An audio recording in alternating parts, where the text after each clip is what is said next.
Baik, mari kita melihat kepada outline kita. Ya, kita lihat di outline kita ya.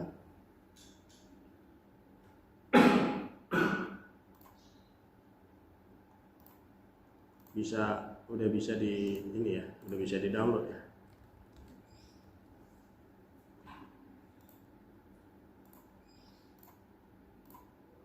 Ya, kita lihat di outline kita. Ya, mari kita lihat pada bacaan Alkitabnya, yaitu Yohanes 1 ayat 1 ya. Yohanes 1 ayat 1. Judul pembelajaran kita pada hari ini adalah rasionalitas, iman, dan sang logos. Ya. Rasionalitas, iman, dan sang logos. Kenapa saya menyebutnya sang logos? Karena di dalam bahasa Yunani, di dalam kitab Injil Yohanes, kata firman itu disebut dengan logos. Seperti itu ya. Rasionalitas, iman, dan sang logos. Nanti kita akan membahas lebih lanjut tentang logos ini ya. Tetapi mari kita membaca terlebih dahulu Yohanes 1 ayat 1. Ya, 3, 2, 1. Pada mulanya adalah firman. Firman itu bersama-sama dengan Allah, dan firman itu adalah Allah.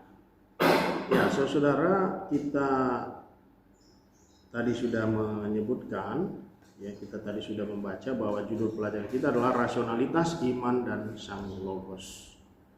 Rasionalitas itu berkaitan dengan intelektualitas, ya, berkaitan dengan pemikiran kita, berkaitan dengan bukti-bukti apa yang bisa kita lihat, apa koneksi daripada apa yang kita bisa lihat dan pikirkan, ya, berdasarkan bukti-bukti yang ada, berdasarkan atas apa yang kelihatan, berdasarkan apa yang masuk akal, ya, kira-kira seperti itu.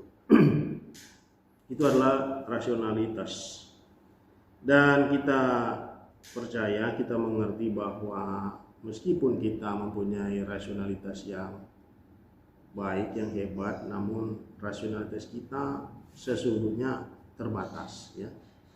Kita mengerti bahwa Tuhan memang membagikan communicable attributes-nya sebagaimana kita telah pernah pelajari. Tuhan membagikan communicable attributes-nya, Tuhan membagikan kualitas-kualitasnya, namun kualitas-kualitas itu bukannya tidak ada batas, tetapi terbatas gitu ya. Nah, rasionalitas kita sebagai manusia itu terbatas. Kita tidak maha tahu, kita tidak tahu segalanya. Meskipun banyak hal yang bisa kita ketahui, banyak hal yang kita bisa mengerti, tetapi banyak juga yang tidak bisa kita jangkau dengan kemampuan rasional kita. Karena itulah, untuk kita bisa mencapai Tuhan, kita membutuhkan iman ya. Manusia itu membutuhkan iman untuk bisa mencapai Tuhan. Jadi iman dapat dipahami sebagai sebuah lompatan melewati jurang yang kita sebut saja namanya jurang rasionalitas untuk bisa mencapai Tuhan. Jadi kalau bisa diberikan sedikit ilustrasi gambarannya, kalau misalnya ini rasionalitas, ini ada jurang, ini Tuhan ya, kira-kira seperti itu ilustrasinya. Nah, untuk mencapai Tuhan kita perlu seperti melompati jurang itu.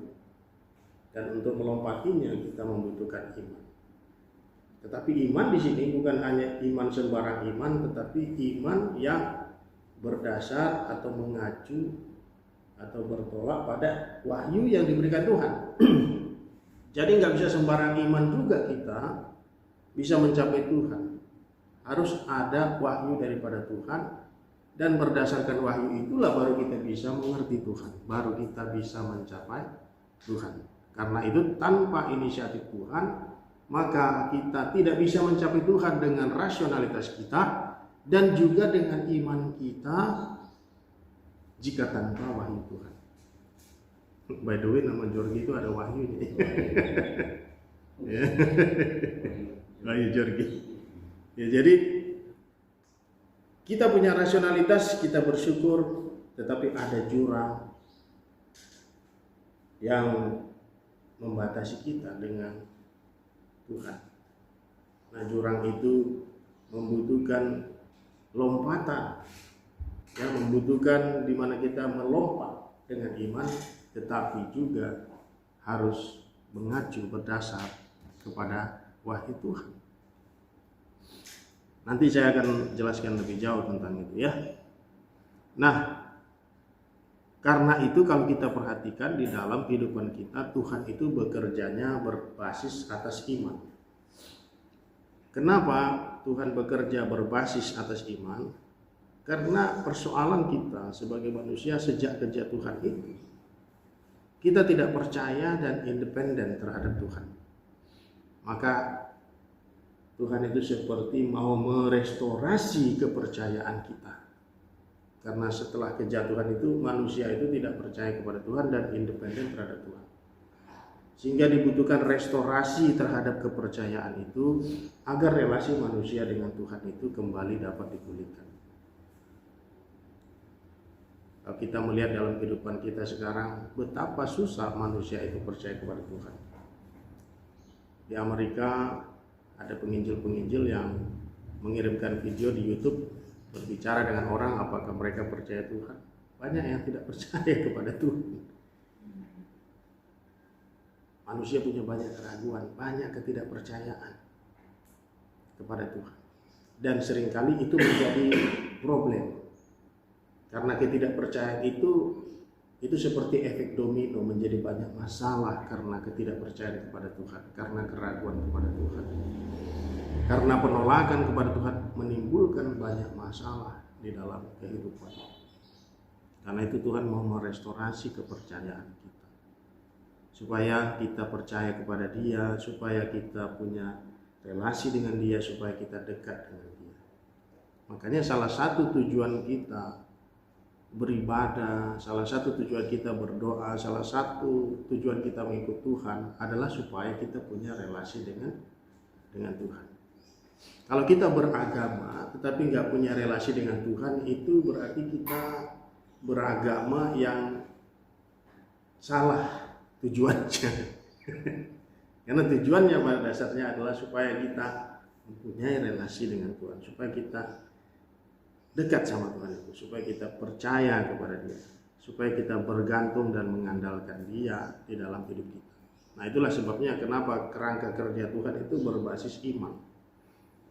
Nah, kerangka kerja Tuhan berbasis iman itu perlu untuk diterapkan, ya. Kita perlu wahyu yang berasal dari Tuhan di dalam penerapannya. Ya, jadi tadi saya bicara tentang Tuhan memberikan wahyu dan kita percaya dan kita menerima wahyu itu, ya, dan kita pada akhirnya bisa terkoneksi, kita mempunyai relasi, kita mengenal Tuhan, kita memahami Tuhan. Itu karena kepercayaan kita terhadap wahyu yang diberikan oleh Tuhan. Mungkin lebih gampang ilustrasinya itu seperti kacamata. Kacamata, ya, ilustrasinya di mana orang, ya, ilustrasinya seseorang yang kabur matanya atau rabun, dia membutuhkan kacamata. Kacamata yang benar. Nah, setelah kacamata itu digunakannya, baru dia bisa melihat. Nah, begitu juga hubungannya antara iman dengan wahyu ini. Ketika kita percaya kepada wahyu yang diberikan Tuhan dan kita melihat dengan wahyu itu, maka kita akhirnya terkoneksi dengan Tuhan. Maka pandangan kita, penglihatan kita, pemahaman kita jadi lebih terang.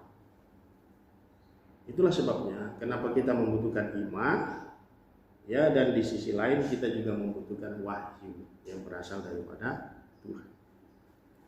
Jadi kalau kita dengan iman kita percaya kepada wahyu yang diberikan oleh Tuhan, percaya kepada firman-Nya, maka kita akhirnya bisa melihat, bisa mengenal Dia, bisa memahami Dia. Itulah sebabnya kenapa kita memerlukan iman dan wahyu, ya. Nanti saya akan lebih jelaskan tentang wahyu ini, ya, lebih lanjut, ya. Nah, ketika kita mengacu kepada Yesus itu dapat dipandang sebagai wahyu. Ya, jadi wahyu itu bisa saja adalah pesan-pesan Tuhan melalui nabi-nabi, yaitu juga disebut wahyu, ya. Apakah itu melalui penglihatan, apakah itu melalui perkataan firman yang disampaikan, ya. Itu disebut wahyu. Nah, Yesus dapat dipandang sebagai wahyu yang hidup dan pribadi, yang personal, ya. Ini nanti kita akan benar-benar jelas kita melihatnya, ya. Sebenarnya kedatangan Yesus itu bukan cara yang baru sama sekali. Bukan cara Tuhan yang baru. Sebenarnya bayang-bayangnya itu udah bisa kita lihat dari perjanjian lama. Coba kita lihat di Yeremia pasal ke-1. Nanti kita akan bisa melihat bahwa cara Tuhan ini sebenarnya cara yang cukup familiar. Yeremia 1 ayat yang kedua sampai yang keempat. Ini saya bacakan, ya. Dalam zaman Yosia bin Amon, Raja Yehuda, dalam tahun yang ke-13 dari pemerintahnya, datanglah firman Tuhan kepada Yeremia. Coba kita garis bawahi dulu, kita tandain, datanglah firman Tuhan kepada Yeremia. Mungkin di sini asumsi kita itu seperti perkataan yang datang. Oke, nah sekarang kita baca ayat 3. Firman itu datang juga dalam zaman Yoyakim bin Yosia, Raja Yehuda, sampai akhir tahun yang ke-11 zaman Zedekia bin Yosia, Raja Yehuda, hingga penduduk Yerusalem diangkut ke dalam pembuangan dalam bulan yang kelima. Ya, kemudian ayat 4, firman Tuhan datang kepadaku bunyinya. Kita mungkin masih berasumsi bahwa ini masih bentuknya suara, ya, perkataan. Oke, kita lanjut ayat 7. Tetapi Tuhan berfirman kepadaku, janganlah katakan aku ini masih muda, tetapi kepada siapapun engkau kutus haruslah engkau pergi, dan apapun yang kuperintahkan kepadamu haruslah kau sampaikan. Janganlah takut kepada mereka, sebab aku menyertai engkau untuk melepaskan engkau. Demikian firman Tuhan. Nah, sekarang perhatikan ayat 9. Tadi kita baca firman Tuhan datang. Perhatikan ayat 9, saudara, ya. Lalu Tuhan mengulurkan tangannya dan menjamah mulutku. Tuhan berfirman kepadaku, sesungguhnya aku menaruh perkataan-perkataanku ke dalam mulutmu. Ya. Oke, ayat 13. Firman Tuhan datang kepadaku untuk kedua kalinya, bunyinya, apakah yang kau lihat? Jawabku, aku melihat sebuah periuk yang mendidih, datangnya dari sebelah utara. Kalau kita perhatikan di sini, firman Tuhan datang, ya. Tapi ayat 9, lalu Tuhan mengulurkan tangannya dan menjamah mulutku. Tuhan berfirman kepadaku. Berarti firman itu datangnya seperti apa?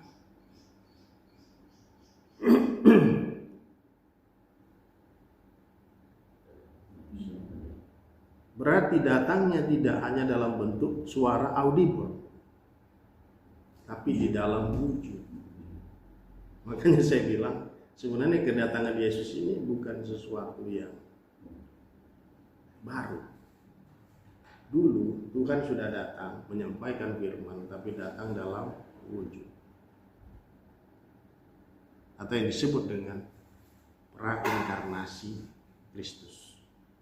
Jadi sebelum datang ke dunia, Kristus itu sudah pernah datang, dan bukan hanya pernah, dan sering datang di dalam kitab-kitab perjanjian lama.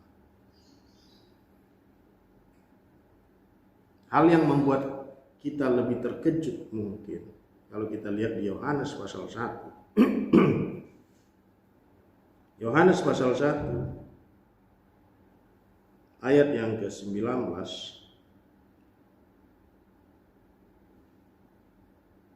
Kita lihat pada ayat yang ke-23.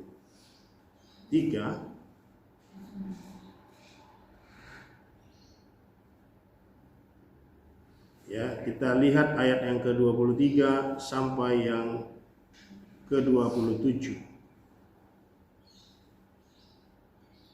Kita bisa lihat di situ, ya. dan penekanannya adalah pada ayat yang ke-30. Ini perkataan Yohanes tentang Yesus. Saya bacakan Yohanes 1 ayat 30. Dialah yang kumaksud ketika kukatakan kemudian daripadaku akan datang seorang yang telah mendahului aku, sebab dia telah ada sebelum aku. Brother sister, ini Yohanes tahu betul bahwa dia memang tampil, dia memang lahir, dia memang datang ke dunia itu sebelum Yesus. Tapi dia tahu Yesus sebelum muncul, sebelum tampil ke dunia, sudah ada sebelum dia. Ngerti nggak maksudnya? Dengan kata lain, dia tahu Yesus ini adalah ilahi. Makanya kesimpulan Yohanes pada pasal 1 ayat 1 itu jelas. Dia bilang pada mulanya adalah firman. Firman itu bersama-sama dengan Allah. Dan firman itu adalah Allah. Maksudnya adalah firman itu adalah Yesus, dan Yesus itu sudah ada sebelum penciptaan. Sudah ada sebelumnya. Makanya dibilang pada mulanya, sudah ada sebelum dia datang ke dunia. Dan Yohanes Pembaptis mengaminkan itu dan bahkan mengatakannya pada ayat yang ke-30. Sebab dia telah ada sebelum aku. Kalau kita lihat dari cerita Maria dan Elizabeth, yang duluan lahir itu Yohanes Pembaptis.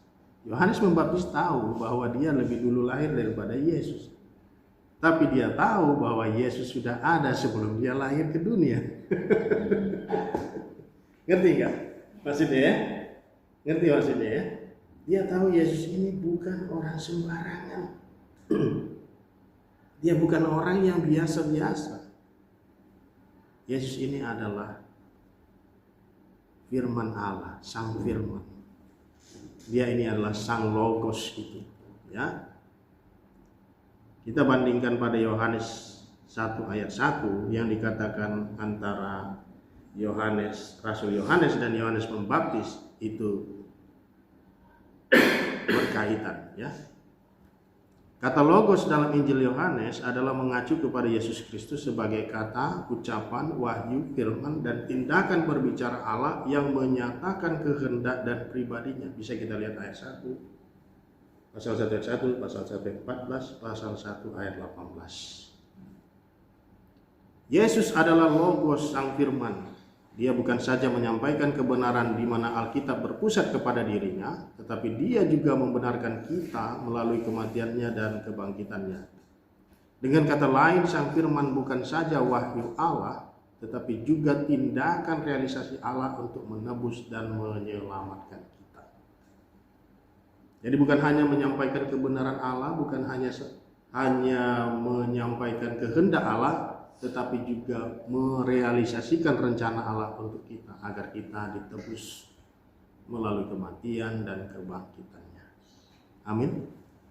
Itulah yang akan kita peringati dan kita rayakan dalam beberapa hari ke depan dalam perayaan Paskah dan Jumat Agung. Yesus dan perkataannya otoritatif. Coba kita lihat Yohanes 8 ayat 31 sampai 35. Yesus itu berbicara sangat percaya diri, ya, berdasarkan logikanya C.S. Lewis. Orang yang percaya diri seperti Yesus ini hanya ada 3 kemungkinan. Dia adalah orang gila, dia adalah pembohong, ya, atau dia benar-benar adalah Tuhan, ya. Kita lihat ayat 31 sampai 35. Maka kata Yesus, ya, kepada orang-orang Yahudi yang percaya kepadanya, jikalau kamu tetap dalam firman-Ku, kamu benar-benar adalah murid-Ku, dan kamu akan mengetahui kebenaran, dan kebenaran itu akan memerdekakan kamu. Jawab mereka, kami adalah keturunan Abraham dan tidak pernah menjadi hamba siapapun. Bagaimana engkau dapat berkata kamu akan merdeka? Kata Yesus kepada mereka, aku berkata kepadamu, sesungguhnya setiap orang yang berbuat dosa adalah hamba dosa. dan hamba tidak tetap tinggal di dalam rumah, tetapi anak tetap tinggal di dalam rumah. Nah, perkataan Yesus ini sangat otoritatif, makanya dia katakan, jikalau kamu tetap dalam firman-Ku, kamu benar-benar adalah murid-Ku dan kamu akan mengetahui kebenaran, dan kebenaran itu akan memerdekakan kamu. Hanya ada beberapa kemungkinan. Yesus mengatakan apa yang benar. Kemungkinan kedua, Yesus ini pembohong. Yang ketiga, Yesus orang gila karena mengaku-ngaku mempunyai firman yang otoritatif. Tapi kita mau mengerti ketika kita membaca Injil secara keseluruhan bahwa benar Yesus adalah sang firman, bahwa benar dia punya firman sangat otoritatif. Firman-Nya itu otoritatif. Apa yang dimaksud dengan firman oleh Yesus? Pertama, frasa firman-Ku dapat dimengerti sebagai segala sesuatu yang dikatakan oleh Yesus selama pelayanannya di dunia. Kedua, frasa firman-Ku juga dapat dimengerti sebagai segala sesuatu yang dipahami dan diajarkan oleh Yesus terkait dengan kitab-kitab Perjanjian Lama. Mengenai hal ini, Lukas mencatat bahwa Yesus menerima dan meneguhkan kitab-kitab Perjanjian Lama termasuk Taurat, kitab-kitab Musa, kitab-kitab para nabi, dan Mazmur sebagai kitab-kitab yang otoritatif. Lebih lagi, dia juga mengajarkan bahwa semua kitab-kitab Perjanjian Lama berbicara tentang Dia. Artinya kitab-kitab Perjanjian Lama tersebut berpusat dan mengacu kepada dirinya. Lagi-lagi kita bisa melihat ya kepercayaan diri Yesus yang luar biasa. Hanya ada beberapa kemungkinan. Dia pembohong, dia orang gila, atau dia benar-benar Tuhan. Kalau kita baca Injil secara menyeluruh, kita mengerti dia adalah Tuhan. Amin. Lukas 24 ayat 27 dikatakan seperti ini. Lalu ia menjelaskan kepada mereka apa yang tertulis tentang dia dalam seluruh kitab suci. Kalau ada orang yang bilang begini sama kita, dia bilang, hey, ini semua Alkitab ini bicara tentang saya. Hanya ada beberapa kemungkinan tentang orang itu. Dia berbohong, dia orang gila, atau dia benar-benar seperti yang dia katakan. Dan itu terjadi pada Yesus. Ketika dia bilang, semua isi kitab ini, dari kitab Musa dan para nabi itu berbicara tentang saya. Kalau kita baca kitabnya dan kita lihat kehidupan Yesus, semuanya itu sesuai. Termasuk tentang kematiannya, termasuk tentang kebangkitannya, semuanya sesuai. Semuanya sesuai. Ya, luar biasa. Ya. Kalau kita baca tentang penyalibannya, kita lihat dalam kitab Mazmur, kita lihat dalam kitab Yesaya, persis, sama persis. Ya. Mari kita lihat contohnya ya supaya lebih jelas. Mazmur, salah satu yang paling jelas itu di Mazmur 22 ayat 1 dan seterusnya. Ya, kita baca ya bersama-sama ayat 1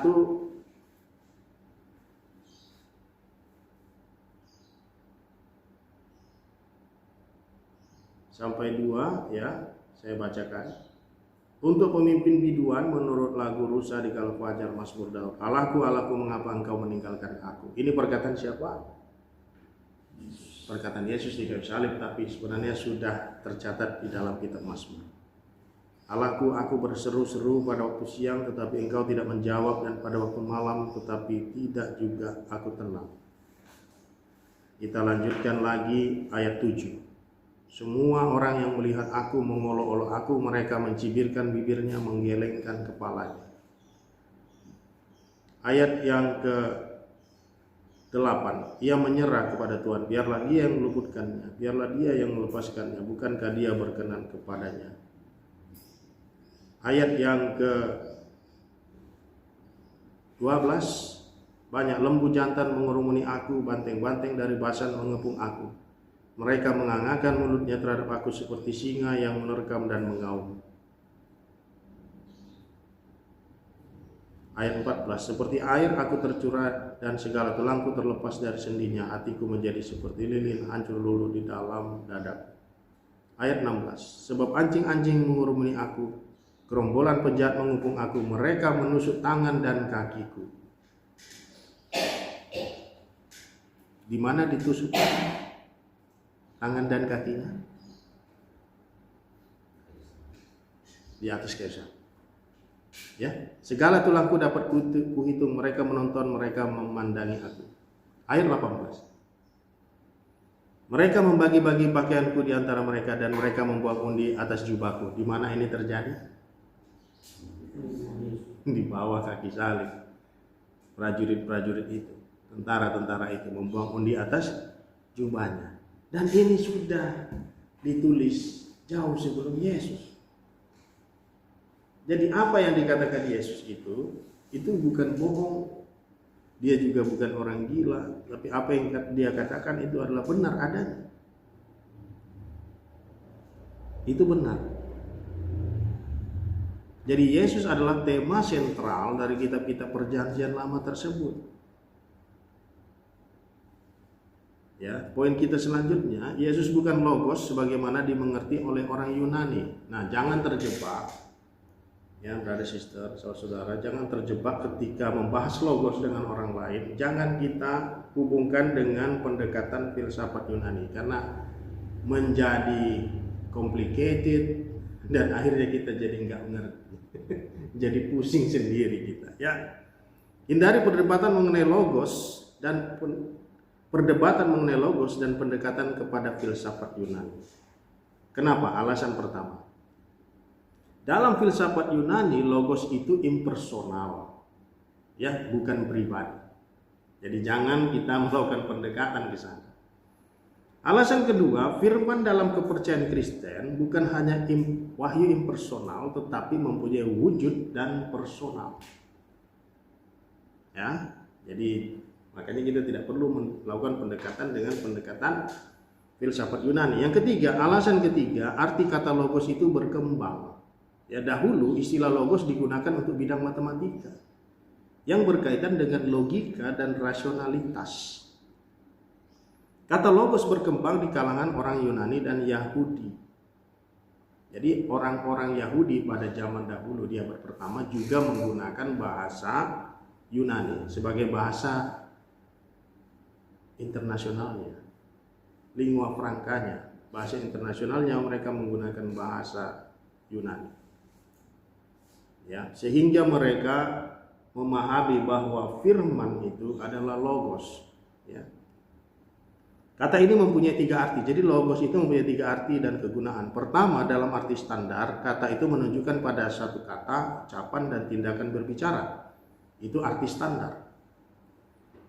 Dalam arti khusus, kata tersebut mengacu pada wahyu khusus Allah kepada manusia. Jadi wahyu juga disebut sebagai logos.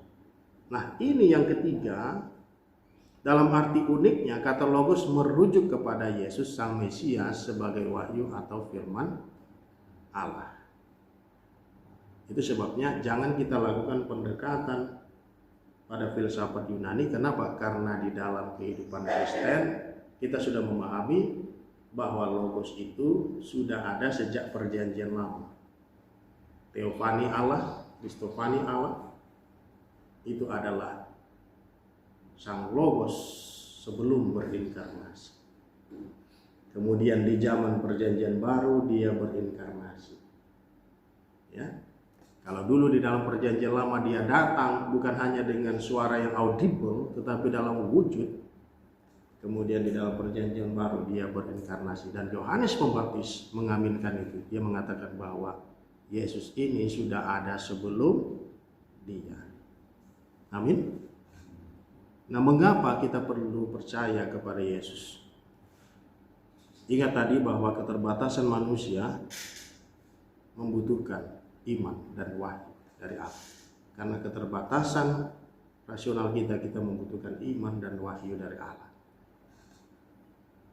Ingat masalah manusia sejak kejatuhan, ketidakpercayaan dan independensi. Karena itu kita perlu percaya, memulihkan kepercayaan kita kepada Allah. Tanpa kepercayaan kita kepada Allah, maka kita akan menghadapi konsekuensi-konsekuensi yang menyedihkan. Kita perlu percaya kepada Allah, bergantung kepada Dia. Kenapa banyak orang stres hari ini, brother sister? Banyak jawaban yang bisa kita berikan, tetapi yang paling utama alasannya karena tidak percaya kepada Tuhan. Karena mempunyai cara-cara dirinya, tapi tidak cara-cara Tuhan. Karena independen terhadap Allah sejak dahulu selalu menjadi persoalan sampai sekarang. Karena itu kita perlu percaya dan bergantung kepada Tuhan. Tanpa itu hidup kita tidak sesuai dengan desain Allah. Tidak sesuai dengan rancangan Sang Pencipta. Kalau kita diciptakan dengan desain, maka hiduplah sesuai desain itu. Kalau kita diciptakan sesuai rencana Allah, maka hiduplah sesuai dengan rencana Allah. Kalau kita hidup tidak sesuai dengan rencana Allah, tidak sesuai dengan kehendak Allah, tidak sesuai dengan desainnya, tidak sesuai rancangannya, maka hidup kita ini kayak hidup yang korslet.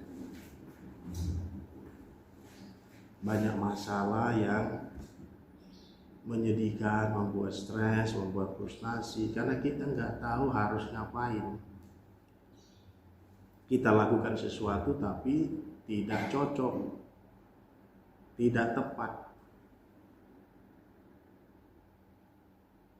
menimbulkan masalah-masalah yang baru, menimbulkan masalah-masalah yang lebih buruk. Tapi di dalam Tuhan kita menemukan solusi. Ada tantangan, tetapi tantangan itu justru untuk lebih menguatkan kita, lebih menumbuhkan kita. Roma 8:28. Roma 8:28 dikatakan segala sesuatu diizinkan Tuhan untuk kita supaya kita semakin bertumbuh. Kalau kita percaya kepada Tuhan, lebih mudah kita bertumbuhnya. Kalau kita bergantung kepada Tuhan, lebih mudah kita bertumbuhnya. Saat kapan gembala memukul dombanya? Dengan tongkat.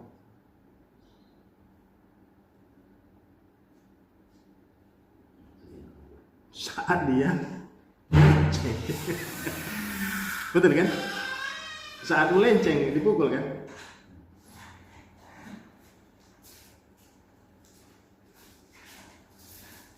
Jadi begitu juga dengan hidup kita. Kalau kita melenceng, hidupnya dipukul.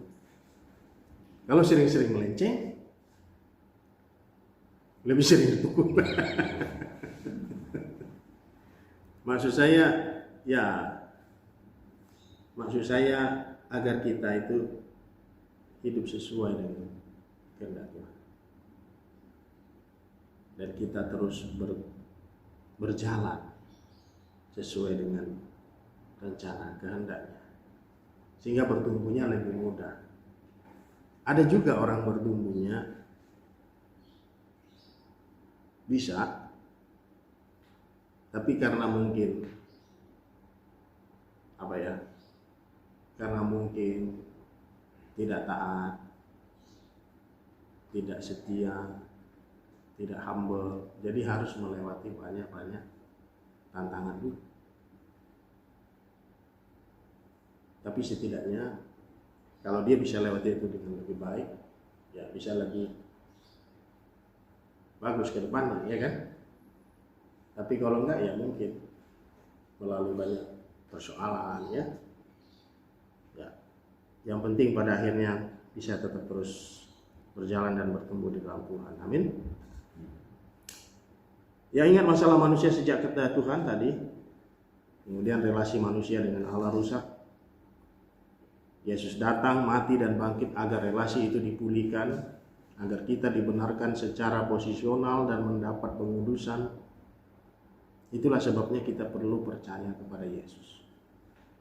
Jadi Yesus itu datang, mati dan bangkit agar relasi kita dipulihkan. Dan agar kita dibenarkan secara posisional. Kenapa penting untuk memahami dibenarkan secara posisional? Supaya jangan kita berpikir bahwa kita itu dibenarkan karena hebatnya kita. Jadi yang benar itu adalah kita dibenarkan secara posisional, lalu selebihnya sisa waktu hidup kita ini kita dikuduskan dan kita terus bertumbuh di dalam Tuhan. Yang benar itu. Jadi bukannya kita berusaha sehebat kita, semampunya kita untuk dibenarkan di hadapan Tuhan, bukan. Karena kita nggak bisa membenarkan diri kita sendiri. Apa yang dilakukan oleh Tuhan Yesus di atas kayu salib, itulah yang membenarkan kita.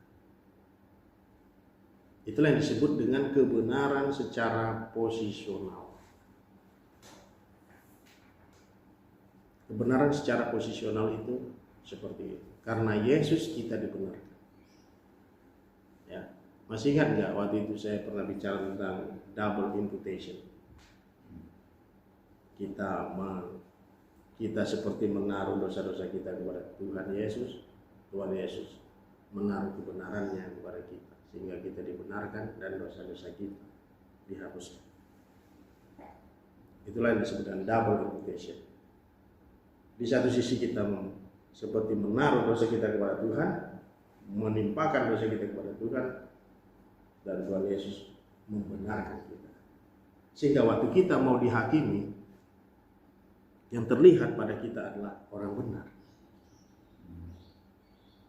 Seperti waktu zaman Musa, pada saat mereka mau keluar dari Mesir dan Tuhan mau mendatangkan tulah yang terakhir, dia bilang, kalian taruh darah pada tiang pintu rumah kalian, sehingga kalau malaikat maut lewat dan melihat darah itu, maka malaikat maut akan lewat saja dan tidak mengambil anak sulung kalian.